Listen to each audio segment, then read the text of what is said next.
Et comme à chaque fois, on retrouve notre tandem préféré du samedi. Bonjour François-Olivier Gisbert.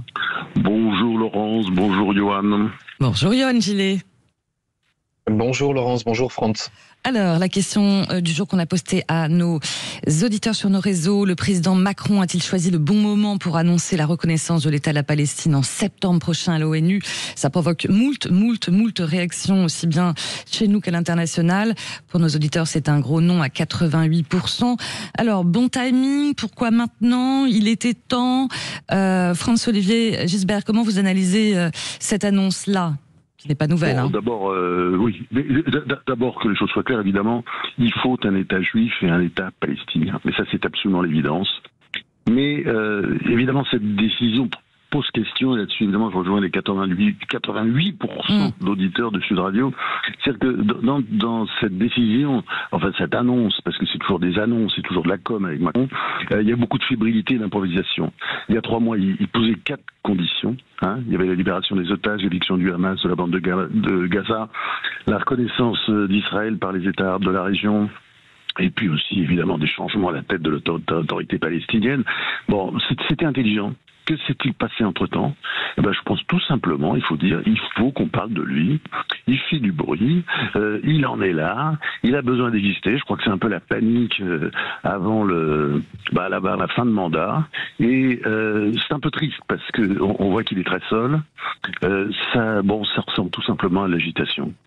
Pour vous, c'est de l'agitation. Johan Gillet, c'est de l'agitation où là, on est quand même aussi face à une urgence humanitaire à Gaza. Je rappelle quand même que selon le programme alimentaire... Il n'y a pas de lien avec...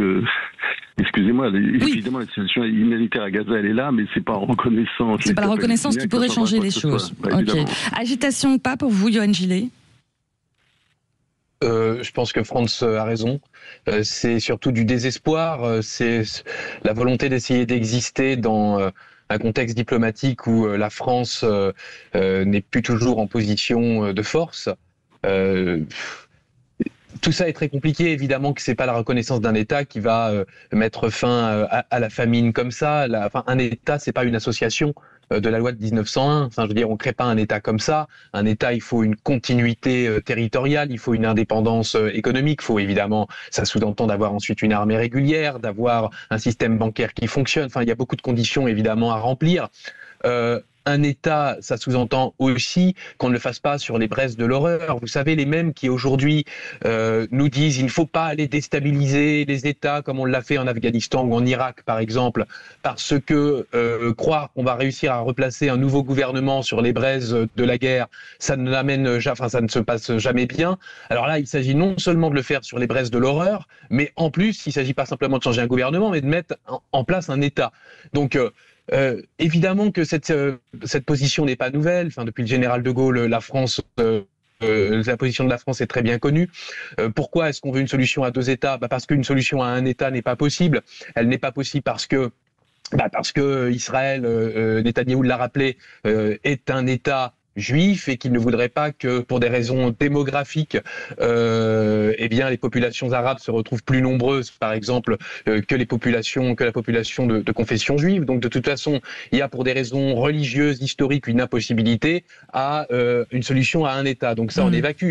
Maintenant, qu'est-ce qui reste? Soit vous avez une région qui sera en proie à la guerre en permanence, soit vous avez 2 États. Par contre, évidemment, quand on pose la question de la création d'un État, on fait quand même un petit peu attention à qui va le diriger. Aujourd'hui, vous avez Mahmoud Abbas qui a 89 ans, qui n'est plus du tout en situation de diriger ce pays. Et puis vous avez un Hamas très proactif, qui d'ailleurs a salué la décision d'Emmanuel Macron, ça fait mal, et qui évidemment a juré la disparition de l'État d'Israël. C'est dans sa constitution, dans sa charte. Donc à un moment donné, mais ce qui est étonnant, il faut rappeler le principe et l'objectif, et le timing n'est pas le bon. C'est-à-dire que Pourquoi c'est pas le bon timing? Excusez-moi Laurence, c'est que on va le faire effectivement en Nations Unies de manière un peu unilatérale, premier du G7 aussi à le faire par ailleurs, et on le fait mais en remettant en place les conditions qui sont celles depuis toujours, c'est-à-dire le fait qu'il n'y ait plus le Hamas en place, le fait que ceci, le fait que cela. Donc c'est un effet d'annonce. voilà, c'est sérieux la création d'un État évidemment. En effet d'annonce. Oui, vous le disiez, le Hamas effectivement a salué cette décision, a parlé de pas positif, mais en même temps ça confirme la solution à 2 États. C'est pas du tout ce que souhaite le Hamas finalement. Le président Macron d'ailleurs a promis aussi le désarmement du Hamas et des élections en 2026 en excluant les islamistes. Il est assez clair là-dessus, Franz-Olivier Gisbert. Enfin, il est clair, mais enfin, je vois pas très bien ce que ça change. C'est-à-dire, en fait, tout ça, on remonte toujours à l'histoire de 47-48, au moment de la création de l'État d'Israël. Je crois que c'est une chose d'ailleurs qu'on ne sait pas, mais le mot Palestine, vous savez, autrefois le mot palestinien, ça voulait dire juif. C'était l'empereur Adrien, au début du millénaire, l'empereur romain, qui, très fâché contre les juifs, qui avaient fait plusieurs révoltes, avait décidé de les appeler Philistins. C'est du nom du peuple, et de l'ancien peuple ennemi traditionnel des juifs qui habitaient sur la côte. Et donc les Philistins, c'est devenu peu à peu les Palestiniens, mais les Juifs acceptaient ce mot, puisqu'il y avait le grand journal, il s'appelait le Palestine Post, aujourd'hui c'est le Jerusalem Post. En 1948, donc les Juifs ont, quand on leur a donné l'État, un État juif, ils étaient là depuis 4000 ans, c'était normal, c'était même la moindre des choses, et ben ils ont préféré le nom d'Israël, et donc le nom Palestine était libre, et c'est les Arabes qui l'ont adopté, et à partir de là on a fait une fable comme si les Arabes étaient là depuis 4000 ans aussi. C'est pas vrai. C'est pas vrai, les Juifs sont là depuis longtemps, et je pense que, une fois que j'ai dit ça, je pense que, évidemment, j'ai toujours cru, je crois, que les Arabes ont le droit à un État, leur État à eux, qu'on appelle aujourd'hui l'État palestinien. Mais ça, c'est absolument une évidence. Mais si vous voulez, tout ce que vous racontez autour de Macron, vous dites oui, en fait, vous semblez accepter, cette espèce d'annonce bâclée, improvisée, au cœur de l'été, sans consultation préalable avec qui que ce soit. On a l'impression qu'il essaye de prendre la priorité, de griller la politesse. Je veux dire, c'est absurde, c'est pas comme ça qu'on fait de la diplomatie, mais ça, c'est du Macron depuis le début, parce que c'est un sujet très important, ça mérite pas, enfin, je veux dire, évidemment, il faut un État, il faut un double État, il faut 2 États, mais je veux dire, on peut pas faire de la diplomatie comme ça, je sais pas ce que ça devient, mais quand on regarde de près la diplomatie, quand on regardera de près plus tard, la diplomatie de Macron, c'est quand même un immense bazar, entre, on je crois que Yann Gillet est d'accord aussi, l'Algérie, et puis ensuite, on fait un petit cadeau au Hamas après le méga pogrom du 7 octobre, tout ça est absurde. Et je veux dire, ça mérite mieux, parce qu'effectivement, ce sont des sujets importants, et il faut les traiter, je veux dire, je suis heureux, j'ai de la peine à utiliser ce mot-là, mais il faudrait être un peu adulte dans cette affaire, voilà. On n'est pas assez adulte c'est sûr, dans cette affaire, le président Macron. En même temps, vu quelque chose d'infantile et d'enfantin, voilà. Vous aussi, je vais être sur la photo, je vais être le premier, je vais être sur la photo, c'est pas le sujet. Et alors, en même temps, ça fait réagir le monde entier. Évidemment. Enfin, vous avez vu le mépris aussi en général des réactions. Enfin, c'est pas. Oui, entre Trump qui dit que le président Macron n'a pas de poids, Israël. Mais ça prouve aussi peut-être que la France. C'est pas De Gaulle, hein. De Gaulle, c'était un coup de tonnerre et les gens faisaient attention. Là, la France est devenue, comment dire, il y a quelque chose de comique, c'est dégradant pour nous autres Français, enfin, d'être représentés par quelqu'un comme ça. Ah oui, dégradant. Yann Gillet. C'est-à-dire que je rejoins la thèse de Franz, c'est-à-dire que il y a là-dedans une affaire qui est plus que diplomatique, enfin qui est plutôt moins que diplomatique, elle est politicienne. La preuve, regardez, dès que Emmanuel Macron a fait cette annonce, panique à bord chez les mélenchonistes, Jean-Luc Mélenchon qui a réagi en disant non, le fait d'attendre septembre. Alors, c'est une victoire morale pour nous, parce que pour eux, la Palestine, ça leur appartient, la cause palestinienne. On attend qu'ils s'occupent d'ailleurs, par exemple, de ce qui se passe au Cambodge, en Thaïlande, et puis aussi en République démocratique du Congo et au Rwanda. Mais là, ça, c'est pas intéressant, c'est pas ce qui l'intéresse. Mélenchon, électoralement, c'est pas ce qui va lui rapporter.